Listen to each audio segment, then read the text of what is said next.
John chapter 21, Jesus makes another appearance, this time at the Sea of Galilee, Sea of Tiberias.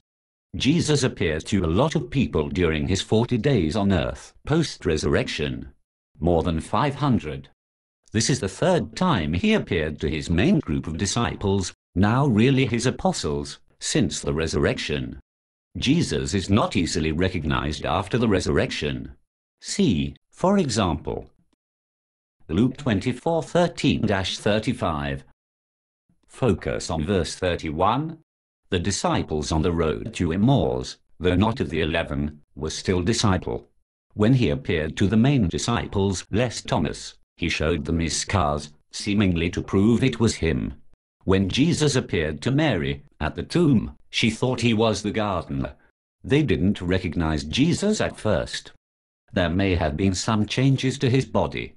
Or he may have just had a reason to shield his identity for some unknown purpose. For evidence he simply did allow visible recognition. See Luke 24:16-31. Either way, it was still in some way the original body. The body destroyed would be the body raised. John 3:19. It had the scars. It was a physical body of flesh and bone. Luke 24:39. The resurrection body is evidently different too. Jesus was able to just appear in a locked room. Of course, Jesus was unique. He did perform many miracles even before the resurrection.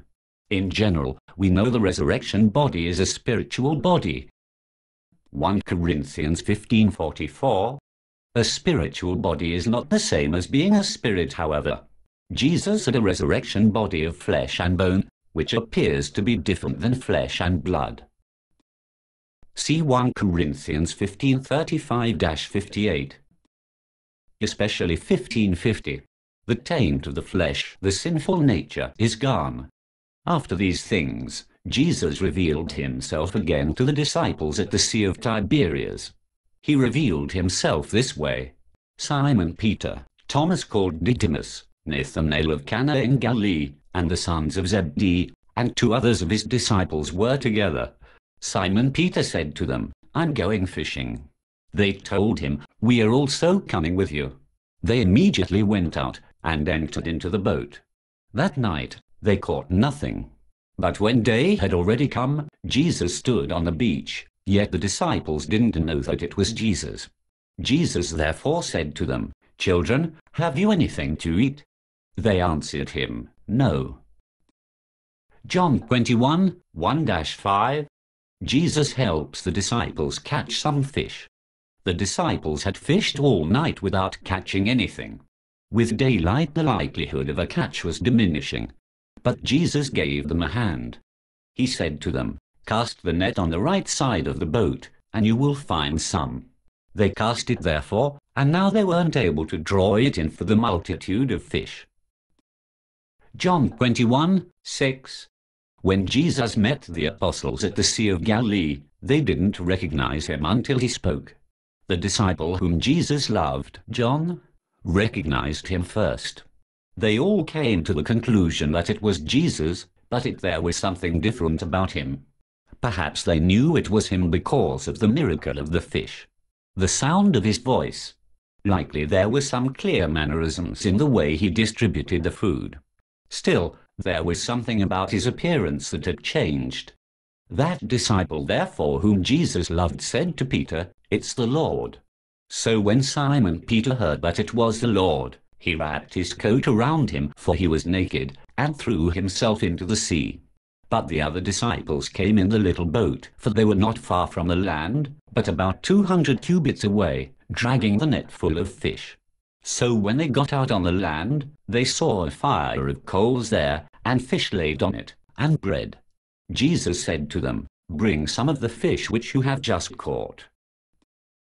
John 21:7-10. Simon Peter went up and drew the net to land, full of great fish, 153, and even though there were so many, the net wasn't torn. Jesus said to them, "Come and eat breakfast." None of the disciples dared inquire of him, "Who are you?" knowing that it was the Lord. Then Jesus came and took the bread, gave it to them, and the fish likewise. This is now the third time that Jesus was revealed to his disciples after he had risen from the dead. John 21:11-14. Jesus has a moment with Peter. There was a very interesting conversation between Jesus and Peter. Jesus asked Peter if he loved him. First of all, he seemed pretty formal, calling Peter Simon, son of John. Second, he asked Peter 3 times if he loved him. Third, Jesus started out asking Peter if he loved Jesus more than the other apostles loved him. Perhaps Jesus was thinking of the time Peter said he would not desert Jesus even if everyone else did. Mark 14:29. There was evidently a very formal reinstatement of Peter taking place. A reinstatement after Peter denied Jesus 3 times. Peter would have a leadership role. Ultimately, Peter was in charge of the evangelistic effort to reach the Jewish people. Saul, renamed Paul by Jesus, would be in charge of reaching out to the Gentiles.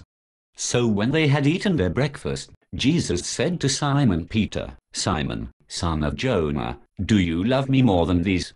He said to him, Yes, Lord. You know that I have affection for you. He said to him, Feed my lambs.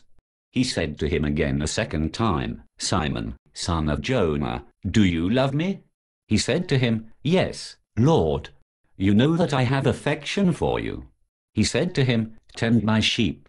He said to him the third time, Simon, son of Jonah, do you have affection for me? Peter was grieved because he asked him the third time, Do you have affection for me? He said to him, Lord, you know everything. You know that I have affection for you. Jesus said to him, Feed my sheep. John 21:15-17. Most assuredly I tell you, when you were young, you dressed yourself and walked where you wanted to. But when you are old, you will stretch out your hands, and another will dress you and carry you where you don't want to go. Now he said this, signifying by what kind of death he would glorify God. When he had said this, he said to him, Follow me. John 21:18-19. The English language has only one word for love. The Greek language has several. 2 are used in this conversation. There is the selfless giving kind, agape, as in, God so loved the world that he gave his one and only Son. John 3:16. There is the friendship kind, phileo. It is an interesting conversation. I will leave you to ponder it. The exchange goes like this. 1. Jesus, do you agape me more than these? Peter, yes. You know I phileo you. 2. Jesus, do you truly agape me? Peter, yes. You know I phileo you. 3. Jesus, do you phileo me? Peter, yes. You know I phileo you. Peter is to have a leadership role, spiritually feeding the Christian flock. We find out that Peter would die a martyr's death. Peter asked about the disciple that Jesus especially loved. See John 13:23 and 19:26. We find it is the disciple who wrote the gospel account we know as John. Verse 24. Very early church tradition held the writer to be John. Then Peter, turning around, saw a disciple following. This was the disciple whom Jesus sincerely loved, the one who had also leaned on Jesus' breast at the supper and asked, Lord, who is going to betray you? Peter, seeing him, said to Jesus, Lord, what about this man? Jesus said to him, If I desire that he stay until I come, what is that to you? You follow me. John 21:20-22. This saying therefore went out among the brothers, that this disciple wouldn't die. Yet Jesus didn't say to him that he wouldn't die, but, If I desire that he stay until I come, what is that to you? This is the disciple who testifies about these things, and wrote these things. We know that his witness is true. There are also many other things which Jesus did, which if they would all be written, I suppose that even the world itself wouldn't have room for the books that would be written. John 21:23-25. John chapter 21. The end.